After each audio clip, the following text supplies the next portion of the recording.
தென்னாடுடைய சிவனே போற்றி, எந்நாட்டவர்க்கும் இறைவா போற்றி. அனைத்து தமிழ் உள்ளங்களுக்கும் கனிவான வணக்கங்கள். நிகழும் ஸ்ரீ மங்களகரமான குரோதி ஆண்டு ஏப்ரல் மாதம் 14ஆம் தேதி ஞாயிற்றுக்கிழமை அன்று சஷ்டி திதியில் திருவாதிரை நட்சத்திரத்தில் அதிகண்டம் நாமயோகத்தில் தைதுளம் கரணத்தினில் மிதுன ராசியில் சித்தயோகம் கூடிய நன்னாளில் இந்த மகத்தான சித்திரை தமிழ் வருட புத்தாண்டு பிறக்கிறது. சித்திரை மாத கிரக நிலைகளை பார்க்கும்போது மேச ராசியில் குருவுடன் சூரிய பகவான் உள்ளார். கன்னி ராசியில் கேது பகவானும், மீன ராசியில் புதன், சுக்கிரன், ராகு பகவான் உள்ளனர். கும்ப ராசியில் சனி பகவானும் செவ்வாய் பகவானும் உள்ளனர். இந்த ஆண்டு சித்திரை மாதத்திலேயே குரு பகவான் 12 ஆண்டுகளுக்கு பிறகு ரிஷபராசிக்கு இடப்பெயர்ச்சி ஆகிறார். 30 ஆண்டுகளுக்கு பிறகு சனி பகவான் மீனராசி சென்று ராகுவுடன் இணைய போகிறார். பிறக்கப் போகும் குரோதி தமிழ் புத்தாண்டில் 2 கிரக உச்சத்தையும் ஒரு நீசபங்க ராஜயோக கிரகத்தையும் தன்னுடைய கோச்சாரமாக கொண்டுள்ளது. சூரியன் குரு இணைவு மிகுந்த நன்மை தரும். ஆனால் ராகு, உச்ச சுக்கிரன், புதன் சேர்க்கை கொஞ்சம் திகிலாக உள்ளது. அதேபோல் சனி செவ்வாய் சேர்க்கையும் நன்மை தருவதாக இல்லை.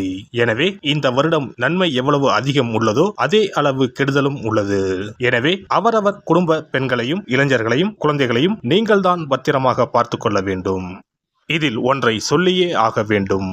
நினைப்பதை நல்ல செயலாக நினையுங்கள். ஏனெனில் கொஞ்சம் கோக்குமாக்கு யோசனை எட்டி பார்க்கும். வேறென்ன, ஒரு துணையை செட்டப் பண்ணலாமா என்று ரொம்ப நாளாக மனதில் ஓடிக்கொண்டே இருக்கும். இந்த மாதிரி விளங்காத யோசனைகள் எல்லாம் வேண்டாம். செல்வம் செல்வாக்கு பெருக, நல்ல நட்பு கிடைக்க, முயற்சிகளில் முன்னேற்றம், வாழ்வின் அபிவிருத்தி என இவை சார்ந்து சிந்தனை செய்யுங்கள். இந்த வருடம் அத்தனையும் நடக்கும். நல்லன எல்லாம் கைகூடி வரும். கும்பராசி அன்பர்களே, 4ஆம் வீட்டில் அமர்ந்து சுகஸ்தான குருவாக பயணம் செய்ய போகிறார் குரு பகவான். குரோதி ஆண்டில் குருவின் பார்வை உங்கள் ராசிக்கு 8, 10, 12ஆம் வீடுகளின் மீது விழுவதால் யோகங்கள் தேடி வரப்போகிறது. குரோதி ஆண்டு முழுவதும் குரு பகவான் உங்கள் ராசிக்கு 4ஆம் வீட்டில் பயணம் செய்ய போகிறார். சுகஸ்தான குருவினால் சுகமும் சந்தோஷமும் அதிகரிக்கும். சுறுசுறுப்பாக இருப்பீர்கள். உடல் ஆரோக்கியம் நன்றாக இருக்கும். வேலையில் புதிய உற்சாகம் பிறக்கும். வேலை செய்யும் இடத்தில் உங்களுக்கு மதிப்பு மரியாதை கூடும். பாதகாதிபதி கேந்திரத்தில் குரு பகவான் வரும்பொழுது மாற்றங்களையும் முன்னேற்றத்தையும் தருவார். வீடு வாகனம் வாங்கும் யோகம் கூடி வரும். 8ஆம் பாவத்தை குரு பார்ப்பதால் உங்களை அவதூறு செய்தவர்கள், உங்களை வைத்து பண மோசடி செய்தவர்கள் எல்லாம் உங்களை நாடி வரும் காலம் வரும். கடனாக கொடுத்த பணம் திரும்ப கிடைக்கும். நலிவுற்ற தொழில் வளர்ச்சி அடையும். இதுவரை முடங்கிய லாபம் எல்லாம் திரும்ப வரும். நிரந்தர வேலை கிடைக்கும். பதவியோகம் தேடி வரும். உயர் பதவி உற்சாகத்தை கொடுக்கும்.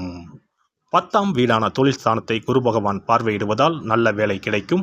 புரமோஷனுடன் கூடிய சம்பள உயர்வு கிடைக்கும். புதிய தொழில் தொடங்குபவர்களுக்கு நல்ல லாபம் கிடைக்கும். 12ஆம் பாவத்தை குரு பார்ப்பதால் இதுவரை தூக்கம் இல்லாமல் தவித்தவர்கள் இனி நிம்மதியாக உறங்குவார்கள். இதுவரை தடைப்பட்ட சுபகாரியம் எல்லாம் இனிதே நடைபெறும். வண்டி வாகன விரய செலவுகள் வரும். குரோதி ஆண்டு முழுவதும் கும்பராசியில் பயணம் செய்யும் சனி பகவான் 7.5 சனியில் ஜென்ம சனியாக பயணம் செய்ய போகிறார். எத்தனையோ சங்கடங்கள் வரலாம். சுப காரியங்கள் நடைபெறுவதில் தடைகளும் தாமதங்களும் உண்டாகும். எங்கும் எதிலும் கவனமாக செயல்படுவது நல்லது. அதே நேரத்தில் சனி பகவான் சச மகா யோகத்தையும் கொடுக்க போகிறார். இதனால் பண வருமானம் அதிகரிக்கும். பதவி யோகமும் தேடி வரும்.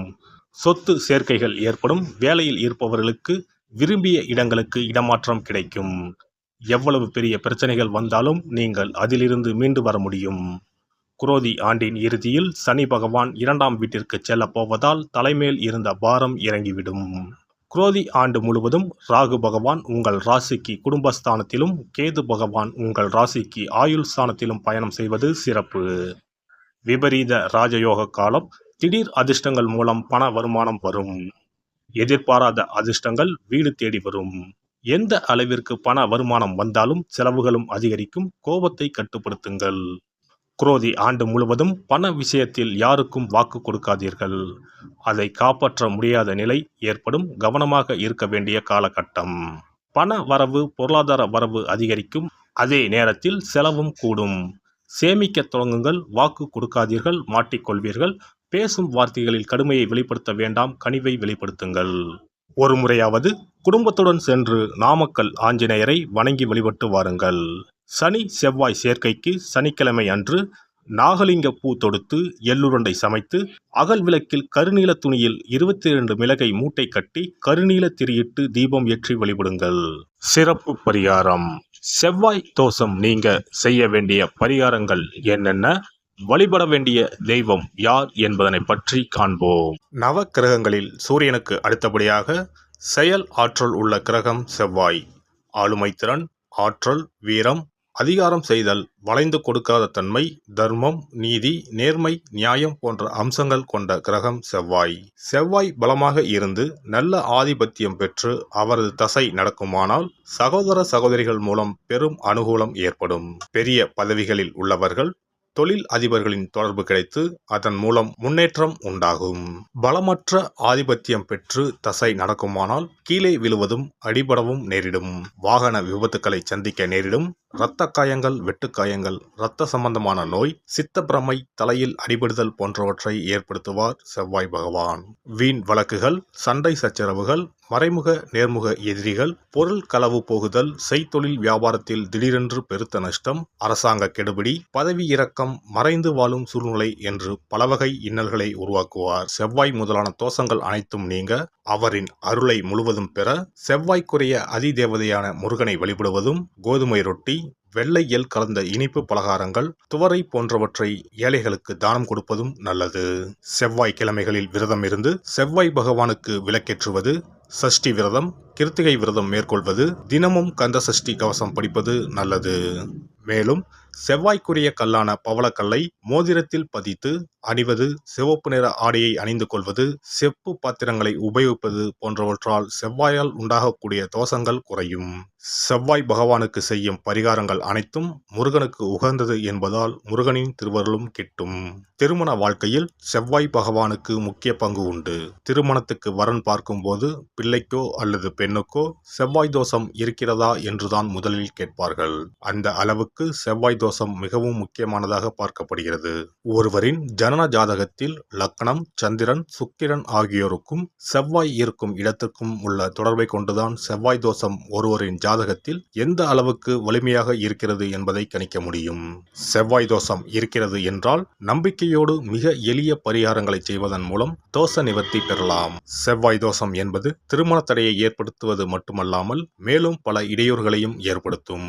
எனவே செவ்வாய் பகவானை செவ்வாய் தோறும் செவ்வாய் ஹோரையில் வழிபடுவதும், செவ்வாய்க்குரிய கடவுளான முருகப்பெருமானை 9 நெய் தீபம் ஏற்றி வழிபடுவதும் செவ்வாய் தோஷத்தினால் ஏற்படக்கூடிய அசுப பலன்களின் தாக்கத்தை பெரிதும் குறைக்கும் என்பது ஐதீகம். செவ்வாய் தோஷம் ஒருவருக்கு இருந்து ஒருவருக்கு இல்லை என்றால் திருமணம் செய்யக்கூடாது என்பது சாஸ்திரம். இருவருக்கும் இந்த தோஷம் இருந்தால் திருமணம் செய்து வைக்கலாம் என்று சிலர் சொல்வார்கள். ஆனால் பொதுவாக தோஷம் ஒருவருக்கு இருந்தாலும் சரி அல்லது இருவருக்குமே இருந்தாலும் சரி, தக்க ஜோதிடர்களை ஆலோசித்து முறைப்படி பரிகாரங்கள் செய்வதுதான் சரி. செவ்வாய் தோஷத்தால் திருமண தடை உள்ளவர்கள் வைத்தீஸ்வரன் கோவிலுக்கு வந்து அரச மரத்தடி விநாயகர் ஆதி வைத்தியநாதரை வழிபட்டு ஆலமரத்தை சுற்றி வர வேண்டும். வைத்தியநாத சுவாமி, தையல்நாயகி அம்மன், செவ்வாய்க்கு அதிதேவதையான முருகப்பெருமானை வழிபட வேண்டும்.